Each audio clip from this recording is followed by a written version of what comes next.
Bismillahirrahmanirrahim. Alhamdulillahirabbil alamin. Wassalatu wassalamu ala sayyidina Muhammadin al-fatih lima khuliqa wal khatim lima sabaq. Nasir haqqi bil haqqi wal hadi ila siratikal mustaqim wa ala alihi wa sahbihi haqqa qadrihi wa miqdaril azim, amma ba'd. Yang saya hormati para kiai, para ulama, para pejabat, dalam hal ini wabil khusus Ibu Bupati atau yang mewakili, para bunyai, para hadirin dan hadirat, mudah-mudahan dimuliakan oleh Allah fi dunya wal akhirah, amin ya rabbal alamin. Ya sul jazah, kita bacakan Fatihah ila hadratin Nabi Mustafa sallallahu alaihi wasallam, ikhwanihi minal anbiya wa mursalin wa sallallahu ila khulafa'ir rasyidin wa ila azwajin nabi wa alin nabi husain hadi syuhada syuhada pribadi husain sedihah tabi'in sun ila wasaqan wa sabar fa imam sun ila nabil arba'ah wa ali ulama ila ambilin Husain Bukhari wa Ghazali wa mu'alifin wa hadrati awliya Syekh Abdul Qadir wa hadi masyaykhina Syekh Abdul Karim makhsus ali wa sayyid hadrati abaina wa ummahatina jami'il muslimin wa muslimat lahumul fatihah.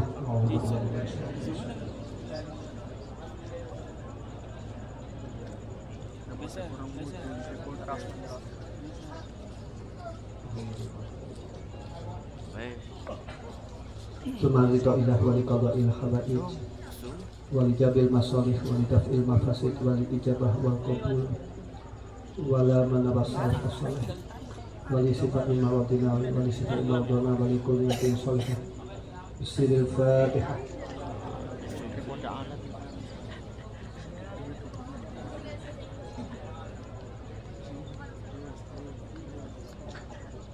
Majas hukum kita Al-Fatihah karena bahasa Safiyah kamadas nanti ucap kobil nanti.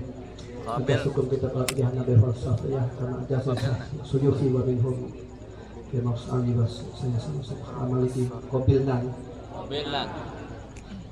Ya hudur rahimakumullah. Kita semua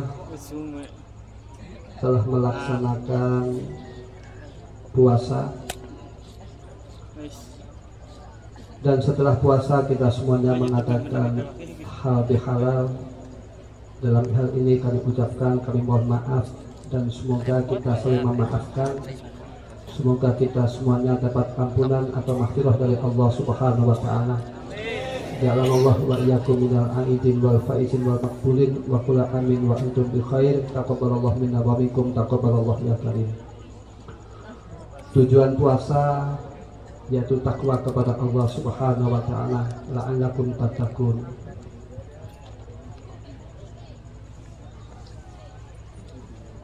Tujuan puasa adalah takwa kepada Allah Subhanahu wa taala, dan takwa merupakan bekal yang terbaik. Qala ta'ala wa tazawwadu fa inna khairaz zadi taqwa, supaya kalian berbekal, dan sebaik-baiknya bekal adalah takwa kepada Allah Subhanahu wa taala. Mengapa kita semuanya oleh Allah disuruh takwa? Ini pertanyaan. Mengapa kita semuanya oleh Allah disuruh takwa? Takwa adalah melakukan perintah-perintah Allah dan menjauhi larangan-larangan Allah. Jadi endingnya puasa adalah takwa kepada Allah Subhanahu wa taala. Kalau orang takwa, insya Allah segala permasalahan, segala problem kehidupan oleh Allah akan diberi jalan keluar. Ada solusinya, bisa sekarang win-win solusi. Dan kalau takwa kepada Allah Subhanahu wa taala, insya Allah rezekinya akan dijamin oleh Allah Subhanahu wa taala. Sehingga santri itu modalnya takwa, sehingga santri rizkinya tidak bisa diprediksikan, tidak bisa diduga-duga. Itu santri. Allah Ta'ala, wa man yattaqillah yaj'al lahu makhraja wa yarzuqhu min haitsu la yahtasib. Barang siapa yang takwa kepada Allah Subhanahu wa taala, oleh Allah akan diberi jalan keluar bila mana menghadapi kesulitan-kesulitan atau problem-problem kehidupan. Dan oleh Allah akan diberi rezeki yang tidak bisa diprediksikan, tidak bisa diduga-duga. Jadi santri itu rezekinya tidak bisa diprediksikan, tidak bisa diduga-duga. Banyak ya alumni Brebes ketika di pondok makannya kangelan, namun saat di rumah sukses ya. Itu banyak. Kemarin saya di Cianjur di Pondok Al-Ittihad, pengasuhnya Ki Haji Kamali itu asli Brebes, itu sukses. Satunya berapa ribu dan tanahnya luas. Jadi kalau orang mempunyai ilmu, ini kalau mengamalkan ilmunya dan mengajarkan ilmunya, insya Allah hidupnya barokah, rizkinya barokah. Cuma harus mulang, harus mau mengajar. Kalau kita amati lagi, orang yang sukses itu kebanyakan orang yang melakukan hijrah ya. Orang yang melakukan perpindahan. Orang tua saya Ki Haji Marus Ali wafarallahu, beliau asli Gedongan, Cirebon. Lantas mondok di Lirboyo, terus diambil menantu oleh almarhum Ki Abdul Karim. Alhamdulillah saya ikhbarkan bahwasannya Pondok Pesantren Lirboyo Kediri ini santri yang terbanyak adalah dari daerah Brebes.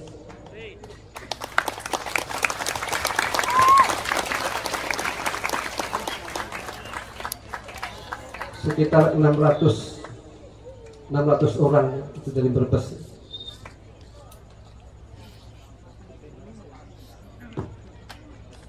Orang mondokkan anak itu merupakan kewajibannya. Wajib orang tua mondokkan anak. Kalau tidak, orang tuanya berdosa, anaknya juga berdosa. Thalabul ilmi fardhatun 'ala kulli muslim, hadis.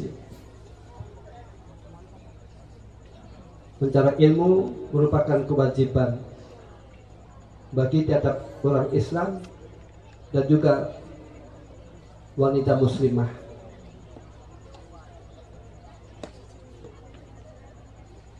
Orang mencari ilmu atau menuntut ilmu supaya orang bahagia di dunia wal akhirat, supaya selamat. Dan orang yang mau mondokkan anak, insya Allah rizkinya orang tua dimudahkan oleh Allah, diberi barokah oleh Allah Subhanahu wa Ta'ala. Jadi bila mana ada masyarakat Brebes yang ekonominya kesulitan, silahkan anak dipondokkan ya. Apalagi anaknya banyak, ekonominya pas-pasan, supaya anak dipondokkan. Insya Allah rizkinya orang tuanya dimudahkan oleh Allah Subhanahu wa Ta'ala. Ini banyak contohnya ya. Di thalabul rizki itu mencari rizki dengan cara memondokkan anak. Dan ilmu untuk menuju perubahan. Ilmu untuk menuju perubahan yang baik. Qala sallallahu alaihi wasallam, may yuridillah bihi khairan yufaqihu fiddin. Barang siapa yang dikehendaki oleh Allah kebaikan, maka orang tersebut oleh Allah diberi taufik atau pertolongan atau hidayah, sehingga orang tersebut mau belajar agama. Lantas orang tersebut paham tentang ilmu agama dan diamalkan dan diajarkan. Hadis tersebut merupakan bisyarah, kabar gembira dari Rasulullah Sallallahu Alaihi Wasallam. Kita tidak tahu siapa orang yang dikehendaki baik oleh Allah, tidak tahu. Dan kita tidak tahu bagaimana cara anak kita dikehendaki oleh Allah baik, dikehendaki oleh Allah bahagia, dikehendaki oleh Allah selamat di dunia wal akhirat kita tidak tahu. Namun alamatnya ada. Itu alamatnya orang yang mau mengaji, orang yang mau mondok, orang yang mau masuk di madrasah, orang yang mau hadir di majlis ilmi. Ini alamatnya. Jadi para bapak, para ibu, bila mana menghendaki anaknya selamat,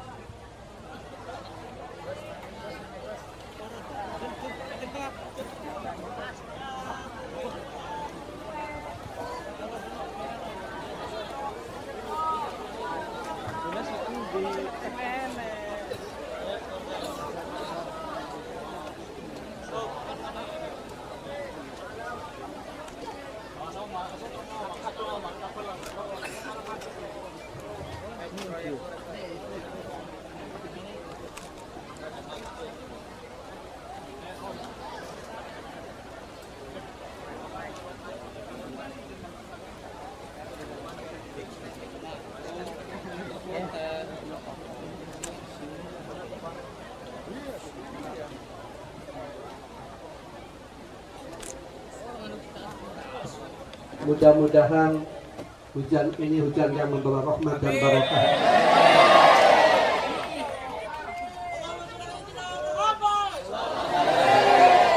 Sawahnya subur, berhasil, rezeki dimudahkan oleh Allah Subhanahu wa taala. Ajal hudur rahimakumullah. Ilmu adalah untuk menuju kebaikan, untuk menuju keselamatan, untuk menuju kebahagiaan di dunia wal akhirah. Ada sebuah hadis lagi, qala sallallahu alaihi wasallam, man salaka tariqan yaltamisu fihi ilman sahhalallahu bihi tariqan ilal jannah, ruhul Bukhari. Barang siapa yang mencari ilmu, oleh Allah akan dimudahkan menuju surga. Artinya orang menuju surga itu harus dengan ilmu agama. Artinya pula bila mana kalian memondokkan anak, itu berarti kalian menghendaki anak-anak kalian termasuk orang yang penghuni surga. Allahumma ij'alna min ahli jannah, amin ya rabbal alamin.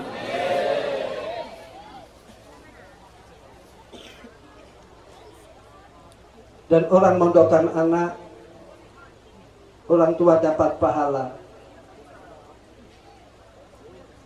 Orang tuanya mesuli, oleh Allah diganti, dilipatkan, dimudahkan rizkinya. Santri itu rizkinya dijamin oleh Allah Subhanahu wa taala. Innallaha takafala li talibil ilmi fi rizki. Allah itu menjamin rizkinya orang yang menuntut ilmu.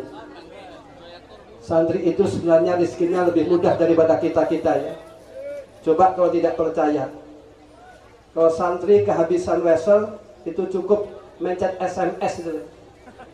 Nanti wesel datang sendiri itu. Itu masih jadi santri. Jadi santri itu rizkinya gampang. Rizki telat cukup telepon, wesel datang. Kalau bapaknya tidak meseli, pasti diuring-uring oleh istrinya, oleh ibunya. Sampai utang-utang dan lain-lain. Itu santri. Apalagi kalau sudah mengamalkan ilmu dan mengajarkan ilmu, insya Allah hidupnya, rizkinya, zuriyahnya akan barokah.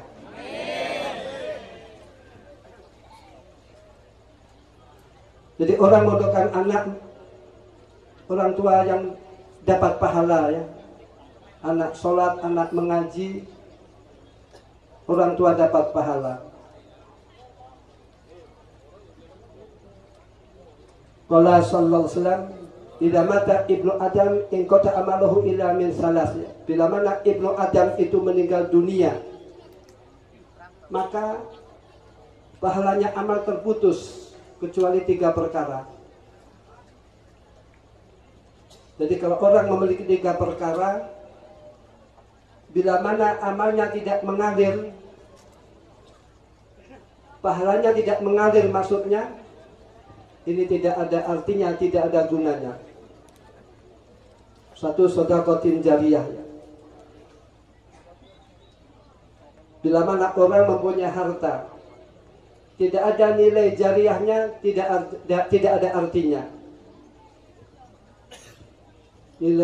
Nilai jariyah itu misalkan untuk bangun masjid, madrasah, pondok, dan lain-lain.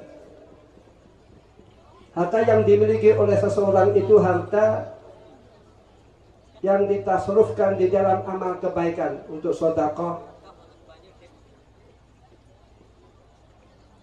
infak, dan lain-lain. Ataupun harta yang kita tabung itu hakikatnya milik orang lain, milik warasahnya. Coba kalau kita angan-angannya, telah terjadi ada orang kaya terus meninggal dunia, terus meninggalkan janda cantik yang muda, terus dinikah oleh orang lain, terus orang lain menikmati hartanya. Coba kalau jandanya cantik meninggal dunia, terus siapa yang memiliki harta?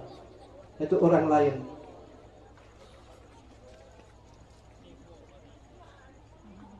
Qala sallallahu alaihi wasallam, man bana masjidan banallahu baitan fil jannah. Barang siapa yang membangun masjid, oleh Allah akan dibangunkan rumah di surga. Mana masjid, musola, madrasah, pondok, dan lain-lain. Padahal rumah di surga itu terbuat dari perak, emas, mutiara, dan lain-lain. Rumah yang tidak rusak, dan penghuninya kekal abadi, tidak mati. Jadi artinya mudah-mudahan yang ikut membantu menyumbang Pondok Pesantren Boyo untuk membuat kamar bagi masyarakat Brebes, mudah-mudahan oleh Allah diterima, amin ya robbal alamin. Mudah-mudahan rezekinya dimudahkan oleh Allah Subhanahu wa taala, mudah-mudahan termasuk amal jariyah. Jadi artinya bila mana orang memiliki harta, tidak ada nilai jariyahnya, tidak ada artinya. Kedua, ilmin yuntafa'u bih, ilmu yang diambil manfaat, ilmu yang bermanfaat diajarkan atau mengambil kitab dan lain-lain. Ilmu yang bermanfaat. Ini walaupun orangnya meninggal dunia, namun pahalanya tetap mengalir ila yaumil qiyamah. Ketiga adalah waladin sholihin yad'ulah. Orang soleh. Di sini katakan yad'ulah itu lil hasri, untuk mendorong supaya anak soleh itu mendoakan kepada orang tuanya. Untuk menuju anak waladin soleh, untuk menuju anak soleh itu prosesnya harus di pesantren, harus mondok. Coba sekarang kalau kita angan-angannya, anak tidak mondok, SMP atau sanawiyah minta motor. Motor tidak-tidaknya minta yang vario, yang baru. Nanti anak minta HP, HP rusak minta yang terbaru, terus minta pulsa, minta uang bensin. Di luar ada pergaulan bebas, narkoba, pil koplo, minuman keras, dan bahkan anak kalau tidak mondok, bisa-bisa anak berani kepada orang tuanya. Ini yang terjadi. Jadi anak kalau tidak mondok bisa berani kepada bapaknya dan bisa berani kepada ibunya. Paham Bu nggih? Ini kalau tidak mondok. Insya Allah kalau orang mondok asal diamalkan dan diajarkan ilmunya, insya Allah rezekinya barokah, kehidupannya barokah. Adapun tentang nasib, rezeki, kehidupan dan semuanya itu urusan Allah. Kalau sudah urusan Allah kita pasrahkan kepada Allah Subhanahu wa taala. Allah menjamin kalau Ta'ala wa may yatawakkal 'ala Allah fa huwa hasbuh. Barang siapa yang tawakal kepada Allah, barang siapa pasrah kepada Allah, oleh Allah akan dicukupi. Orang tawakal itu biar tidak stres ya. Orang stres ini sebab tidak tawakal kepada Allah. Yang aneh ya, orang yang aneh, orang yang stres itu kebanyakan bukan dari pesantren. Di rumah sakit jiwa itu kebanyakan mahasiswa itu. Karena tidak ada tawakal kepada Allah Subhanahu wa taala. Namun santri itu prosesnya kangelan dahulu, kesulitan dahulu. Allah mengatakan innamal usri yusra. Santri itu masyaqat dahulu. Tidak langsung enak. Itu santri. Jadi santri itu harus sabar dahulu ya. Apalagi kalau punya menantu santri, sabar dahulu. Nanti insya Allah kalau santri itu mengajarkan ilmunya, mengamalkan ilmunya, rizkinya barokah. Sebab kalau orang mempunyai menantu santri, tidak sabar repot itu. Kalau tidak sabar repot. Yang aneh, santri itu jodohnya lebih mudah daripada orang yang bukan santri. Itu aneh ya. Santri walaupun sedang mondok, belum kerja, kalau sudah waktunya nikah, jodoh ada saja itu santri, baik laki-laki atau perempuan. Itu santri. Maaf, berbeda dengan orang yang bukan santri ya. Kalau orang bukan santri kerja dahulu baru nikah. Namun kalau santri tidak. Nikah dahulu, urusan rezeki dipikir nanti ya. Nomor 27 ya, santri. Santri yakin dengan ayat iyakunu fuqara'a yughnihimullah min fadli. Kalau suami itu nikah, kalau orang laki-laki itu nikah, maka dengan pernikahan oleh Allah akan dicukupkan rizkinya. Oleh Allah akan dicukupi, oleh Allah akan dimapankan. Jadi kalau santri misalkan saja di rumah kesulitan ekonomi, silahkan saja nikah ya. Insya Allah nanti rizkinya akan mudah. Berbeda dengan orang yang bukan santri. Coba ya, banyak sekali ya. Santri itu belum kerja, masih mondok, sudah nikah, itu banyak. Itu santri. Banyak yang mengambil menantu santri itu pada belum nikah, pada belum kerja ya. Coba kalau kita angan-angan, kita bandingkan. Misalkan saja ada sarjana, walaupun doktor, terus pengangguran tidak kerja, terus apa mau kita mengambil menantu itu? Mau Pak? Mau Bu? Ada dokter nganggur tidak kerja, mau mengambil menantu, malah merepotkan nanti ya. Minta ini, minta itu dan lain-lain. Itu santri. Jadi para bapak, para ibu memondokkan anak jangan khawatir. Insya Allah rizkinya dimudahkan oleh Allah, jodohnya akan dimudahkan oleh Allah Subhanahu wa taala. Sebab santri itu mudahnya takwa kepada Allah Subhanahu wa taala. Allah mengatakan wattaqullaha la'allakum turhamun. Supaya kalian bertakwa.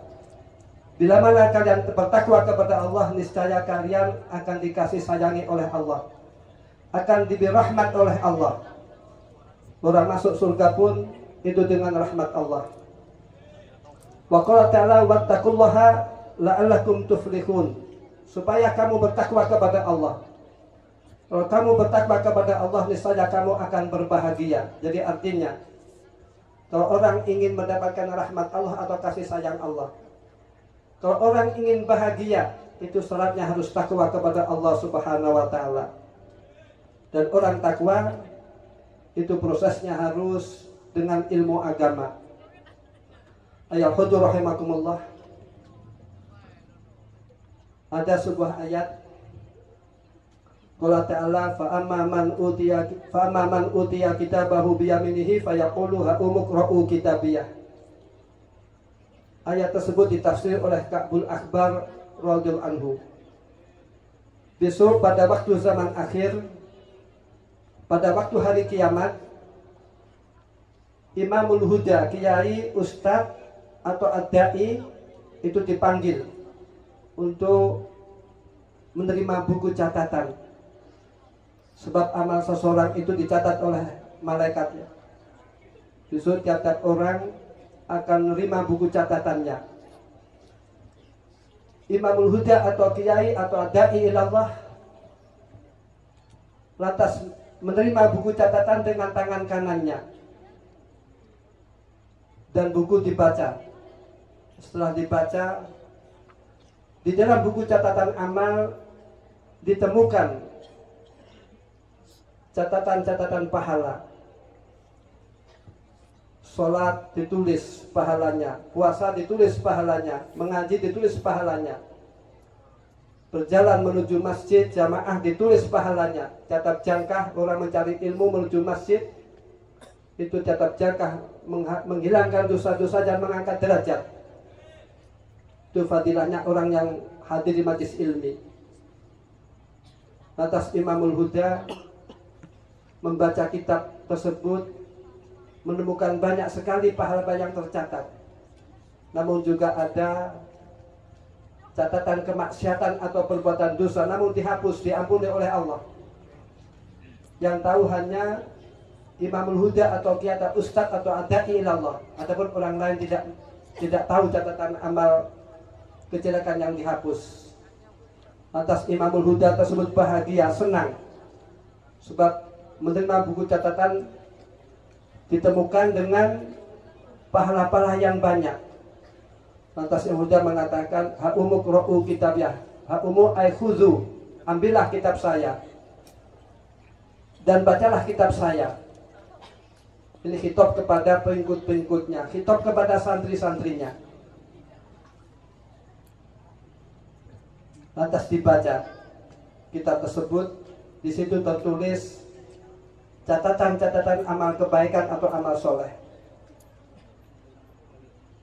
Lantas Imamul Huda tersebut oleh Allah, di samping dosa-dosanya diampuni, di samping oleh Allah diberi pahala, di samping itu oleh Allah dimuliakan, diberi topi mahkota yang mencorong, yang bersinar, dan mencorongnya lebih bersinar daripada sinar matahari. Lantas Imamul Huda oleh Allah disuruh menemui kepada pengikut-pengikutnya atau kepada santri-santrinya. Inilah faedahnya atau fadilahnya atau keutamaannya orang yang mengajak kebaikan. Inilah faedahnya orang yang mengaji dan mengamalkan ilmunya. Dosa-dosanya oleh Allah akan diampuni dan oleh Allah akan dimuliakan. Atas Imamul Huda oleh Allah disuruh memberikan kabar gembira kepada santri-santrinya. Kamu sekalian telah diampuni oleh Allah dosa-dosa kalian seperti hanya dosa-dosa saya diampuni oleh Allah Subhanahu wa taala. Kamu sekalian oleh Allah dimuliakan seperti halnya saya dimuliakan.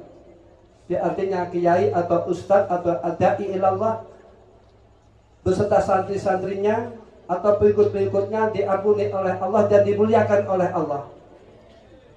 Lantas Imamul Huda atau kiai beserta santri-santrinya dimasukkan oleh Allah ke surga dengan cara berbondong-bondong. Allah Ta'ala, wasiqal ladzina taqaw rabbahum ilal jannati zumara.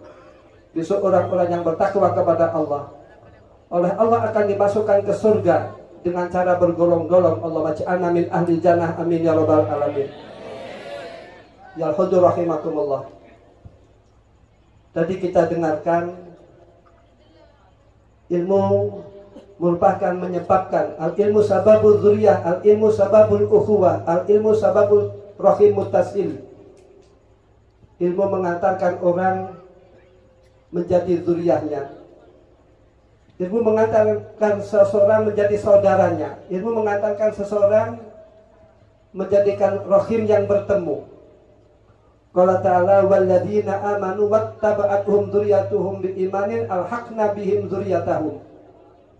Orang-orang yang beriman dan diikuti oleh zuriyahnya beriman, besok oleh Allah akan dipertemukan di akhirat.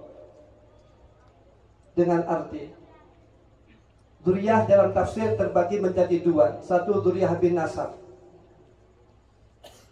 Dzurriyyah bin nasab itu abah wal ummahat wal abna, bapak, ibu dan anak.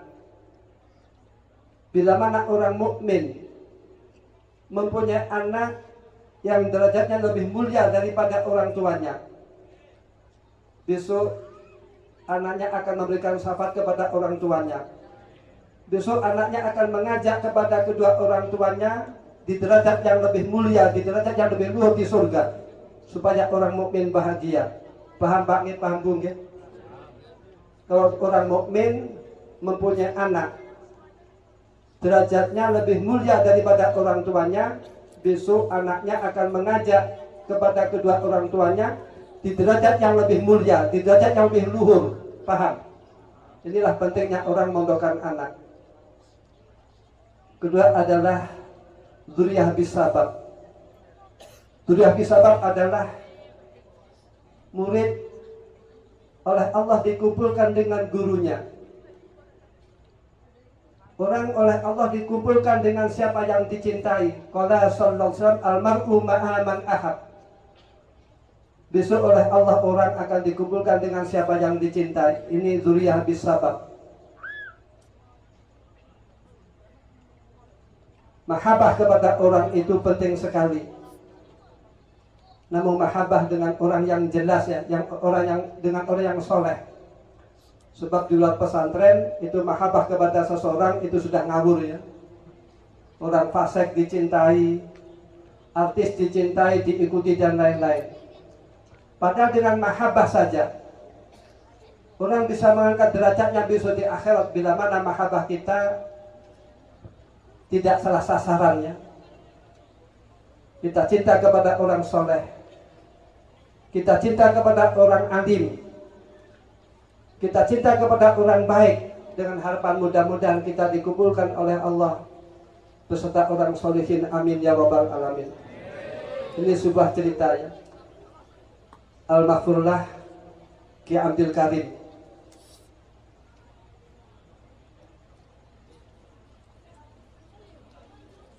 Tabaduk beliau sering ya minta didoakan kepada santri-santrinya supaya saya mendapatkan ridhonya Al-Maghfurlah Ki Khalil Bangkalan. Ki Khalil itu gurunya Ki Abdul Karim, dan Ki Khalil juga termasuk mengakui guru kepada Ki Nawawi Al-Bantani ya.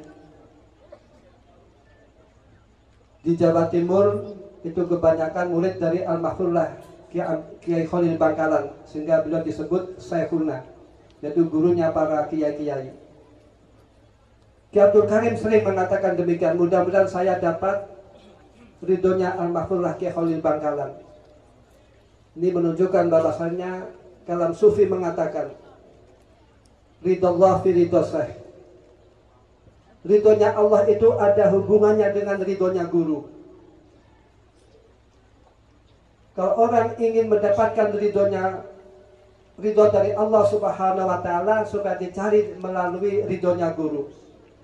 Kalau orang dapat ridho dari Allah Subhanahu wa taala, insyaallah semuanya akan dimudahkan. Ilmu barokah, ilmu manfaat dan lain-lain. Ayal hudur rahimakumullah.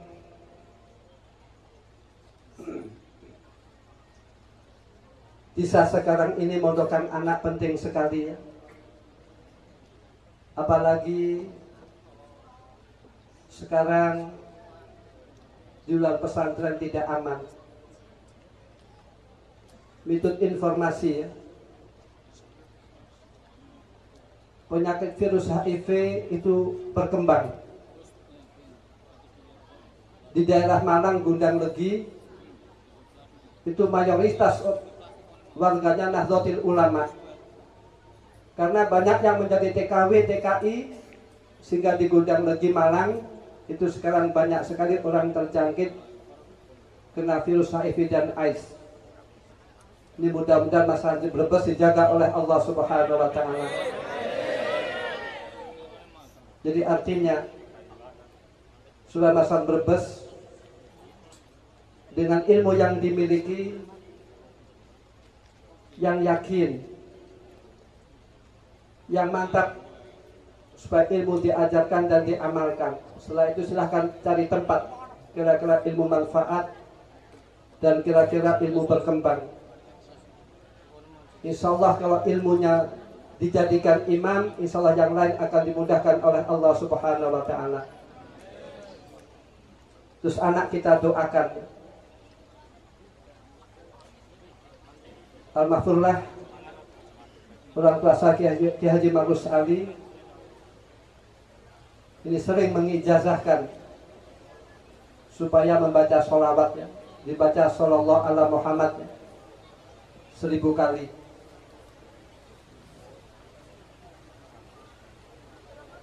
Monggo kita baca sholawatnya. Allahumma sholli ala Muhammad, ya Rabbi sholli alaihi wasallim. Allahumma sholli ala Muhammad, ya Rabbi sholli alaihi wasallim. Allahumma sholli ala Muhammad, ya Rabbi sholli alaihi wasallim. Setelah itu baca Sallallahu ala Muhammad, dibaca 1000 kali. Kalau malam Jum'ah atau hari Jum'ah dibaca 10.000. Itu faedahnya liqadil hajat-hajat apa saja. Hajat rizki, hajat apa saja baca sholawat. Di antara kalau orang ingin doanya diijabai oleh Allah, supaya diawali dengan baca sholawat dan ditutup dengan baca sholawat. Orang yang membaca sholawat, insyaallah oleh Allah zuriyahnya dijadikan zuriyatan thayyibah. Insyaallah anak-anaknya minas sholihin was sholihat. Itu orang baca sholawat. Dan orang yang baca sholawat berarti orang tersebut mencintai Rasulullah sallallahu alaihi wasallam. Qala sallallahu almar'u ma'a man ahab. Orang besok oleh Allah akan dikumpulkan dengan siapa yang dicintai. Dan orang yang membaca sholawat besok akan mendapatkan syafaat dari Rasulullah sallallahu alaihi wasallam. Dan orang yang membaca sholawat, insya Allah kalau matinya husnul khatimah, mati tetap iman dan Islam. Itu fatihahnya orang membaca sholawat. Terus ditambah misalkan saja kalau punya hajat, baca Fatihah 41 kali atau 11 kali atau 101 kali. Bila mana anaknya tidak mau mengaji, bacakan Fatihah 41 kali atau 101 kali. Atau ditambah, ya, biar anaknya nurut. Kalau tidak nurut, telinga kanan diazani, terus telinga kiri dikomati, ya. Begitu ibu, ya, ibu kalau ingin suaminya nurut, itu supaya telinga kanan diazani, terus telinga kiri dikomati, bu, ya. Nama orang ngadani dan ngomati jangan malam-malam tuh. Nanti kalau gugah malah repot.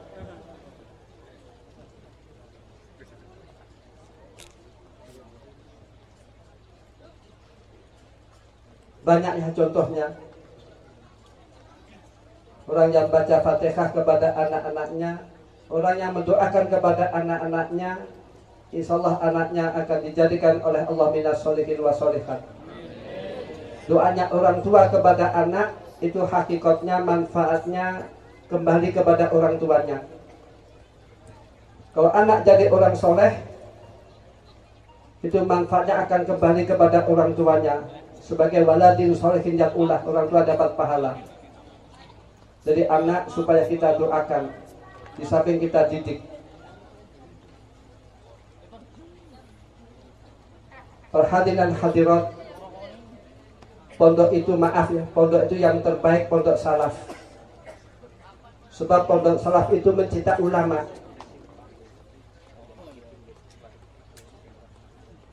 Alumni salaf banyak sekali yang kiprahnya sangat bermanfaat bagi negara, bagi nusa dan bangsa. Contoh saja Almarhumlah Ki Hasyim Asy'ari beserta santri-santrinya. Pada waktu 10 November beliau mempertahankan kemerdekaan Indonesia yang terkenal dengan resolusi jihad, yang mana mewajibkan kepada orang-orang yang di sekitar 80 km dari wilayah Surabaya wajib berjihad. Dan beliau memanggil santri-santrinya, di antara Almarhumlah Ki Abbas Buntet, juga Ki Idris Kamali Cirebon, juga orang tua saya, berperang mempertahankan kemerdekaan. Secara logika, bila mana tidak campur tangan dari Ki Hasyim Asy'ari, kita akan dijajah lagi. Sebab Belanda datang ke Indonesia setelah merdeka dengan membawa pasukan yang besar, yang kuat, yaitu pasukan sekutu, ada Amerika, Inggris dan lain-lain. Namun semuanya bisa diselesaikan dengan baik. Itu santri-santri Ki Hasyim Asy'ari banyak sekali. Pada waktu itu bom jatuh tidak meledak. Coba saya logika, pasukan yang kuat dengan peralatan yang canggih bisa diatasi oleh Almarhumlah Ki Hasyim Asy'ari beserta santri-santri. Inilah jasanya Kiai Salaf. Dan banyak sekali alumni salaf berjasa bagi negara, seperti putra beliau Kiai Wahid Hasyim, Gus Dur, dan juga orang tua saya sendiri. Walaupun orang tua saya itu alumni salaf, namun mampu mendirikan perguruan tinggi, dulu namanya UID ya, sekarang agama Islam Tribakti. Dan juga NU lahir dari pesantren salaf yang didirikan oleh Almarhumlah Ki Haji Hasyim Asy'ari. PKB pun, partai PKB juga demikian, lahir dari para kiai. Jasa-jasa kiai sangat luar biasa. Ini jasa-jasa pondok salaf. Artinya silahkan, pondok modern silahkan, madrasah modern silahkan, namun kaderisasi supaya dengan pondok salaf. Sebab yang mengerti ikhlas, maaf ya, itu pondok salaf. Yang mengerti qanaah itu dari pondok salaf. Yang mengerti zuhud itu pondok salaf. Yang mengerti akhlakul karimah itu pondok salaf. Juga kiai salaf selalu mendoakan kepada santri-santrinya. Alhamdulillah, kalau saya amati alumni Lirboyo di mana-mana berkembang, bermanfaat ilmunya dan barokah ilmunya. Ki Abdul Karim, Ki Marzuki, Ki Mahrus rahimahullah selalu mendoakan kepada santri-santrinya. Insya Allah doa beliau sampai sekarang, mudah-mudahan santri Lirboyo ilmunya manfaat dan barokah, amin ya rabbal alamin. Para bapak, para ibu jangan ragu mondokkan anak. Adapun rezeki itu urusan Allah. Walaupun anak mondok salaf tidak masalah, rezeki adalah urusan Allah. Allah menjamin. Qala ta'ala, wa ma min dabatin fil ardi illa 'ala Allahi rizquha. Segala makhluk di atas bumi ini yang menjamin rezekinya adalah Allah Subhanahu wa taala. Ini doman yang doman yang menyeluruh. Baik hewan atau orang kafir dan lain-lain, itu dijamin oleh Allah rizkinya. Wa qala ta'ala, khalaqakum summa razaqakum. Allah menjadikan kamu sekalian, dan Allah telah menjamin rizki kalian. Jadi selagi orang itu hidup, rizkinya dijamin oleh Allah Subhanahu wa ta'ala. Kalau orang itu mati, itu maknanya jatahnya rizkinya sudah habis. Adapun rezeki banyak dan sedikit itu urusan Allah. Yang penting rizki itu manfaat dan barokah dan halal. Tanda-tanda rizki yang halal yang barokah, dengan rizkinya dibuat taat gampang, dibuat mondokan anak gampang, dibuat haji gampang. Itu tanda-tanda rizki yang barokah. Ada doman Allah lagi yang khusus. Qala ta'ala wa may yattaqillah yaj'al lahu makhraja wa yarzuqhu min haitsu la yahtasib. Barang siapa takwa kepada Allah, oleh Allah akan diberi jalan keluar dari kesulitan-kesulitan. Dan oleh Allah akan diberi rezeki yang tidak bisa diduga-duga, tidak bisa diprediksikan. Banyak santri dari Boyo itu rezekinya tidak bisa diduga-duga, ya, tidak bisa diprediksikan. Dulu waktu mondok makan kangelan, setelah di rumah punya anak ya hidup, punya istri hidup, bisa haji, punya kendaraan dan lain-lain. Terus ada doman yang khas lagi. Qala ta'ala wa may yatawakkal 'ala Allah fa huwa hasbuh. Barang siapa yang tawakal kepada Allah, oleh Allah akan dicukupi. Orang yang mengerti tawakal adalah kalangan dari pesantren salaf. Jadi kalian mondokkan anak di pondok salaf jangan ragu, jangan bimbang. Insya Allah kalau santri alumni pondok salaf semuanya barokah, rizkinya barokah, keluarganya barokah, zuriatnya barokah. Kesuksesan itu ada dua unsur. Satu, kesungguh-sungguhan. Walaupun anaknya siapa saja, walaupun bapaknya bukan kiai, namun kalau sungguh-sungguh akan berhasil. Qala ta'ala walladzina jahadu fina lanahdiyannahum subulana. Mujahadah itu maknanya banyak. Di antara mujahadah maknanya sungguh-sungguh. Man jada wajad. Barang siapa yang sungguh-sungguh akan berhasil. Al-mujahadah miftahul hidayah. Kalau orang ingin mendapatkan hidayah dari Allah, petunjuk dari Allah, orang harus sungguh-sungguh. Adanya orang sukses itu adalah kesungguh-sungguhan. Walaupun anaknya orang biasa, kalau dia sungguh-sungguh dia akan berhasil, dia akan menjadi kiai. Itu banyak contohnya. Coba kalau kita angan-angan, kalau kalian mondok sungguh-sungguh, kalian menjadi orang yang mulia, itu zuriat kalian akan menjadi mulia. Istri kalian menjadi mulia, anak-anak kalian menjadi mulia. Saraful walad bisarafil walid. Mulianya seseorang itu, mulianya anak itu ada hubungannya dengan mulianya orang tua. Kalau orang tuanya mulia, insya Allah anaknya akan dimuliakan. Kalau di daerah Kediri, Jawa Timur, anaknya kiai itu dipanggil Gus, ya.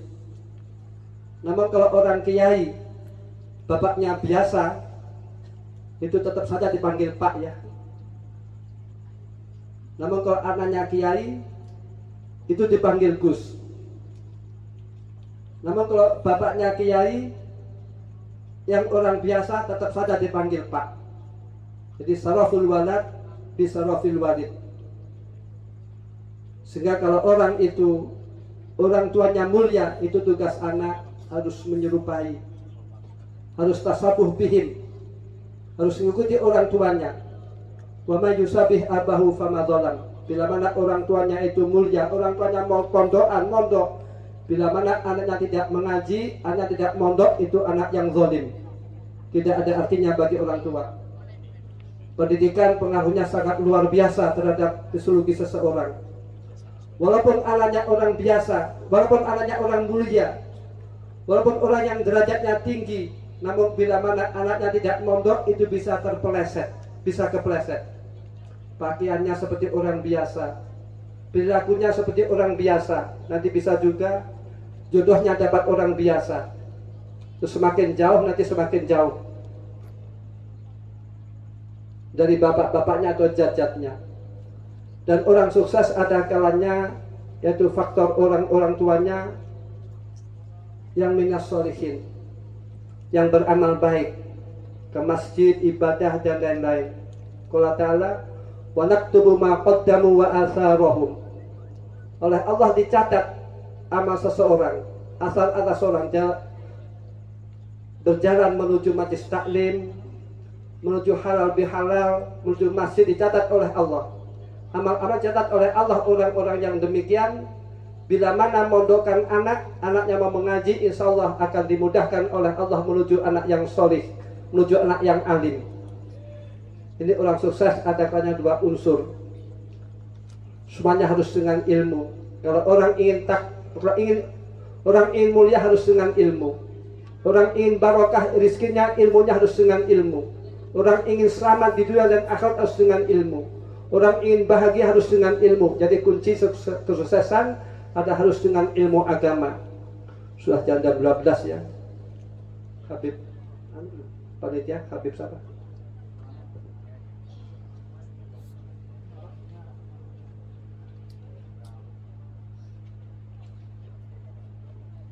Ayo hudur rahimakumullah.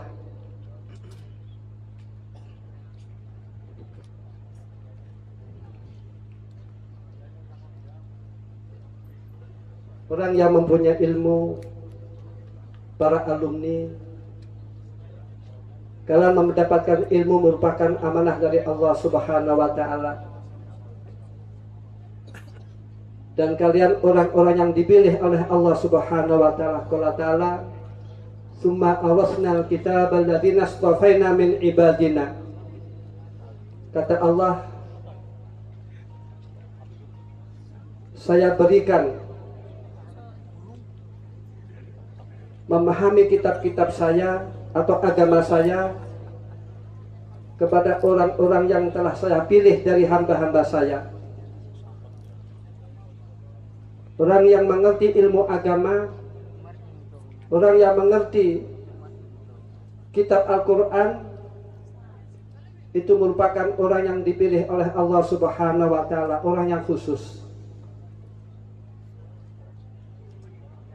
Namun orang yang diberi oleh Allah pemahaman ilmu agama, orang yang memahami ilmu agama yang dipilih oleh Allah itu terbagi menjadi 3.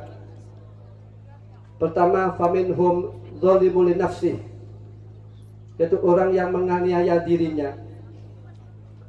Metode ahli qiraah, zalimul li nafsih itu membaca ayat Al-Quran tidak dengan membaca yang benar. Contoh saja ya, Allahu Akbar. Akbar ini tidak boleh dibaca panjang. Sebab Akbar itu maknanya kendang. Ada sebuah cerita ya, ketika di Makkah, itu biasa ya di masjid-masjid itu diisi oleh orang-orang Wahabi pengajian ya. Ulama Wahabi mengadakan pengajian. Terus ketepatan muadzinnya itu orang tua ya. Ini ya, orang tua itu, maaf ya, orang tua bila mana tidak mau mengaji itu tambah gobloknya ya. Jika orang tua tidak mau mengaji itu tambah bodohnya. Itu orang tua. Nah, ketepatan yang azan itu, kalau azan tidak Allahu Akbar, namun Akbar gitu. Saya ingatkan ya. Namun ya panggah saja. Terus saya laporkan kepada kiainya, ya kiainya nggak berani menegur. Itu artinya orang Wahabi itu kebanyakan berani negurnya kepada kita-kita ya. Kepada sama Wahabi tidak mau menegur ya.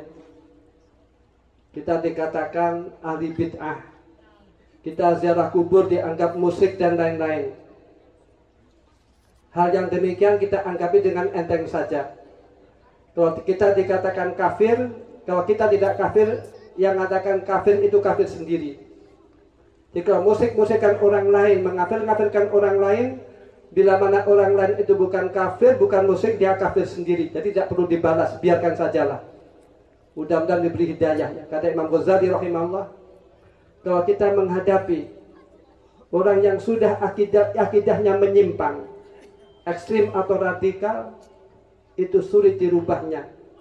Percuma kita mengadakan debatan, percuma. Mereka membunuh, mereka kasar dan lain-lain. Kita serahkan saja kepada Allah. Kalau Allah merubah akan gampang. Dan zalimul nafsi itu, indah ahli tafsir menafsir Quran dengan seenaknya. Man fassara bil Quran bi ra'yi fal yatabawa maq'adahu minan nar. Barang siapa yang menafsir Al-Quran dengan seenaknya sesuai dengan hawa nafsunya, tidak memperhitungkan ilmu-ilmu yang lain, maka silahkan bertempat di neraka. Dan dhalibul nafsi, kata Imam Ghazali rahimahullah, yaitu orang yang mengamalkan ilmu namun kadang-kadang tidak mengamalkan. Orang yang bermaksiat namun mau tobat. Orang yang bermaksiat namun tidak mau tobat, ya. Dhalibul nafsi, kata Imam Ghazali, orang yang tidak mengamalkan ilmu, ya. Dhalibul nafsi, yaitu kata Imam Ghazali, orang yang tidak mengamalkan ilmunya. Orang yang bermaksiat tidak mau tobat, itu dhalibul nafsi. Dan kedua, wa minhum muqtasid, setengah daripada orang yang mempunyai ilmu atau memahami kitab Allah atau agama Allah, yaitu orang yang sedang-sedang. Orang sedang-sedang itu kadang mengamalkan ilmu, kadang tidak, ya. Kadang berbuat maksiat atau dosa namun mau tobat. At-taib kaman la dzambalah. Orang yang mau bertobat itu laksanakan tidak ada dosanya. Minimal orang yang mempunyai ilmu adalah muqtasid, mau bertobat, mau beristighfar. Dan ketiga adalah wa minhum sabiqum bil khairati biidznillah, dzalika huwal fadlul kabir. Ini yang tertinggi, yaitu orang yang dengan ilmunya dia mendapatkan kebaikan-kebaikan atau derajat yang luhur. Ini merupakan biiznillah, biiradatillah, bitaufikillah, sebab pertolongan Allah, bukan karena diri kita. Kita tidak punya kekuatan apa-apa, la haula wala quwata illa billah.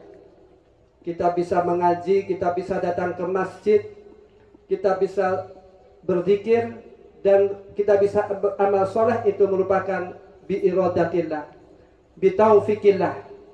Jadi tidak perlu kita sombong. Kita tidak punya apa-apa, kita tidak bisa apa-apa, semuanya dari Allah Subhanahu wa ta'ala. Dan yang demikian merupakan anugerah yang agung yang dicontohkan. Orang-orang yang demikian dengan ilmunya, wa minhum sabiqum bil khairat, ini banyak sekali contohnya. Namun yang demikian adalah sedikit, apalagi di zaman sekarang. Tanda-tanda orang yang sabiqum bil khairat, kita melihat wajahnya saja, kita dapat hidayah, kita dapat taufik, kita ingat kepada Allah. Kita melihat wajahnya saja, kita ingat akhirat. Ada sebuah contohnya. Ketika Syekh Abdul Qadir Al-Jailani, beliau akan belajar ilmu, oleh ibunya dipeseni supaya jujur. Jujur itu modal yang sangat luar biasa, ya. Asidku. Kata Imam Ghazali, kalau orang bermodal, ya, 3 perkara. 1, asidku. Kedua, al-amanah. Ketiga, al-wafa bil ahad, jujur. Terus bisa dipercayai, amanah. Ketika menepati janji, tugas-tugas dikerjakan dengan baik. Kalau janji ditepati. Barang siapa yang mempunyai 3 perkara, jujur, amanah, dan menepati janji, maka orang akan condong muamalah atau bekerja sama kepada orang tersebut. Sehingga banyak, ya, kadang orang tidak mempunyai modal karena jujur, amanah, wal wafa bil ahad, terus ekonominya jalan. Ketika Syekh Abdul Qadir Al-Jailani rahimahullah di dalam perjalanan dirampok, lantas dia jujur dengan rampoknya. Dia melihat Syekh Abdul Qadir Al-Jailani, perampok tersebut langsung tobat kepada Allah Subhanahu wa ta'ala. Ini sabiqum bil khairat. Dan juga ada contoh lagi, yaitu Syekh Abdullah Al-Mubarak rahimahullah. Suatu saat ada musafir, orang yang bepergian kehabisan bekal, lantas datang kepada kiai. Jadi maklum, biasanya kalau orang itu kesulitan kehabisan bekal, biasanya datang kepada kiai. Ya, alhamdulillah, saya beritakan Ini kabar gembira. Alhamdulillah ya, kami mewakili keluarga Lirboyo. Alhamdulillah wa jazakumullah khairan. Orang-orang Brebes itu kalau di Lirboyo banyak yang di dalam-dalam nih, ikut di dalam. Coba kalau kita bayangkan, tidak ada orang Brebes, mungkin ekonomi keluarga Lirboyo juga bisa goncang nih. Masa akan macul sendiri ya, akan cukup toko sendiri dan lain-lain. Malah informasi, maaf ya, masakan Brebes itu termasuk masakan yang tertinggal gizinya ya, tertinggal gizinya. Namun faedahnya banyak sekali. Dengan tertinggalnya gizi, orang Brebes sekarang banyak sekali mondok di Lirboyo. Sebab kalau orang itu kaya, itu biasanya anaknya tidak mondok lagi. Alumni Lirboyo yang kaya-kaya itu saya titeni ya, biasanya anaknya sudah tidak mondok lagi. Ya, rizki pas-pasan, harus syukur kepada Allah Subhanahu wa Ta'ala. Yang penting anaknya mau mondok. Jangan diputus ya, hubungan antara kita dan guru-guru kita jangan diputus. Mudah-mudahan kita oleh Allah dikumpulkan dengan guru-guru kita, amin ya rabbal alamin.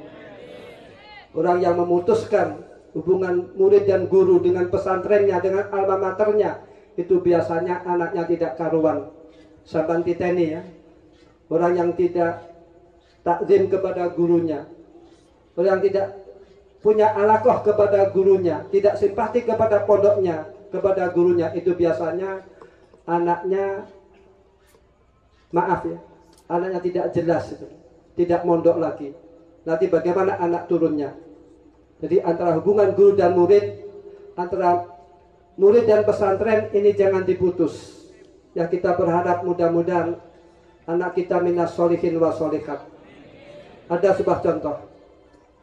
Ketika musafir atau orang bepergian ini kehabisan bekal, beliau datang kepada Abdullah bin Mubarak. Lantas Abdullah bin Mubarak menulis surat. Jadi sabiqu bil khair itu ulama-ulama yang punya karomah. Lantas Abdullah bin Mubarak ini menulis surat dan berpesan kepada musafir, surat ini supaya diberikan kepada orang yang kamu pertama jumpai. Silahkan surat tersebut diberikan. Ketika dia keluar dari rumah Abdullah bin Mubarak rahimahullah, ada seorang penunggang kuda. Lantas diberhentikan.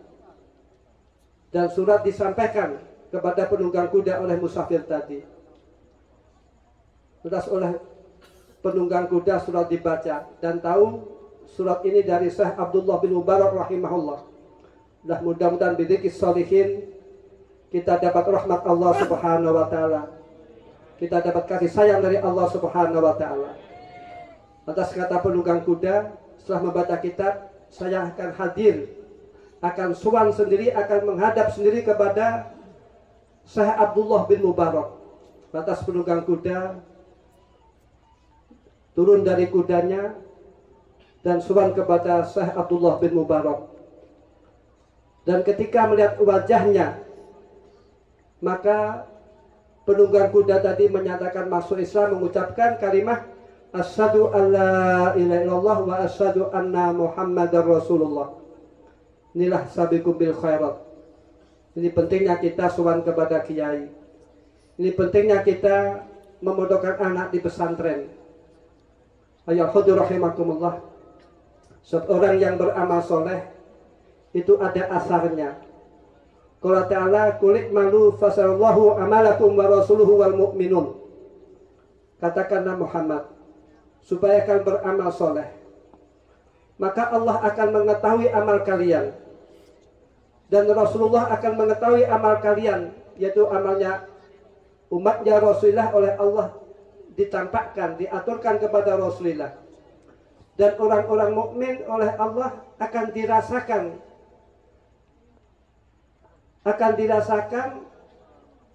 ketika melihat orang yang beramal soleh. Contoh saja ya, walaupun orang itu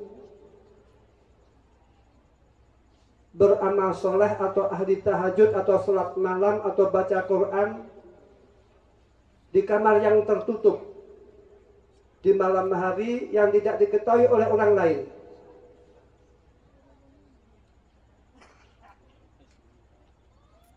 Kita akan merasakan, melihat orang yang demikian kita akan merasakan. Orang yang mempunyai ilmu, orang yang hatinya bersih, kita melihat wajahnya kita akan merasakan, oleh Allah dirasakan. Sehingga kita melihat orang yang demikian, kita ingat akhirat. Sehingga kita melihat orang yang demikian, kita ingat Allah. Sehingga kita ingat orang yang demikian, kadang kita sergap ngaji. Ada sebuah contoh. Inilah pentingnya.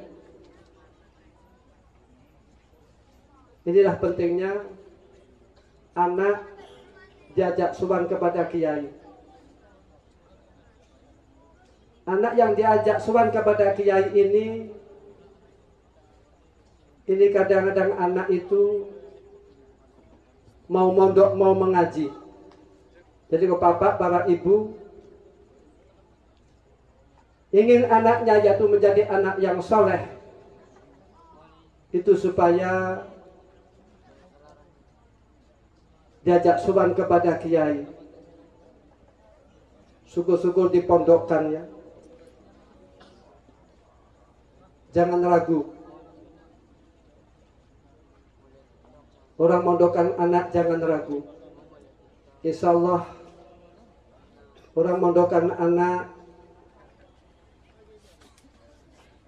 akan bahagia, anak akan mulia. Yang saya rasakan ya, orang itu hidup paling enak itu ketika di pesantren. Makan enak, tidur enak, itu di pesantren. Dan persahabatan atau berteman yang paling nikmat adalah berkawan dengan santri. Santri itu kalau ngajak yang baik-baik itu santri. Dan saya rasakan orang yang mempunyai anak paling nikmat ketika anaknya di pesantren. Jadi artinya kalau orang itu mondok, itu namanya sudah merasakan surganya dunia ya. Jika orang tidak pernah mondok, itu tidak mengalami surganya dunia. Dan orang tua yang paling nikmat mempunyai anak, yaitu anak di pesantren.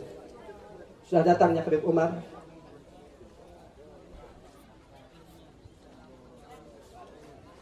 Barangkali marhabanan apa?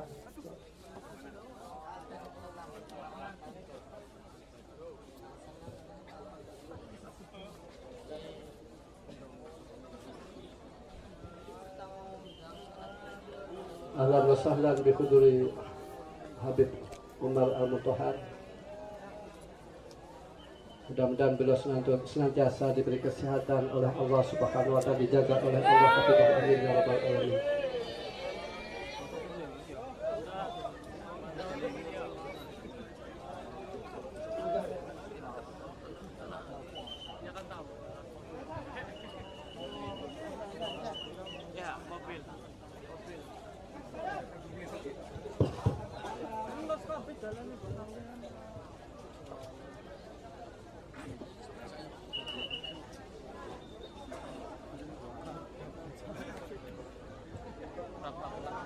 طلع البدر علينا من ثنيات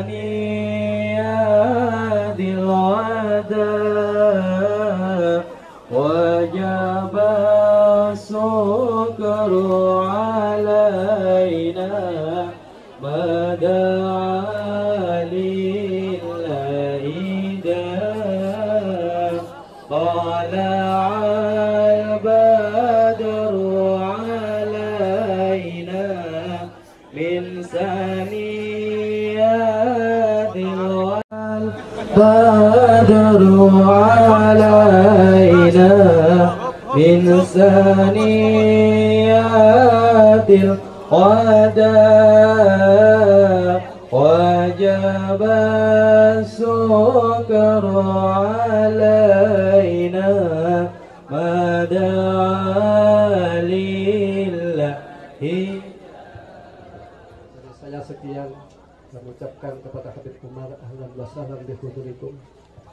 Mudah-mudahan senantiasa beliau oleh Allah diberi kesehatan. Amin ya rabbal alamin. Jadi sifat Allah yughadu saqaman. Dan saya ucapkan terima kasih wa jazakumullahu khairan kepada para kalangan, khusus kepada Habib Umar yang titip ini saja di boyo seperti nasihati. Jadi saya sekian. Al-afu minkum ihdinas siratal mustaqim. Assalamualaikum warahmatullahi wabarakatuh. Disampaikan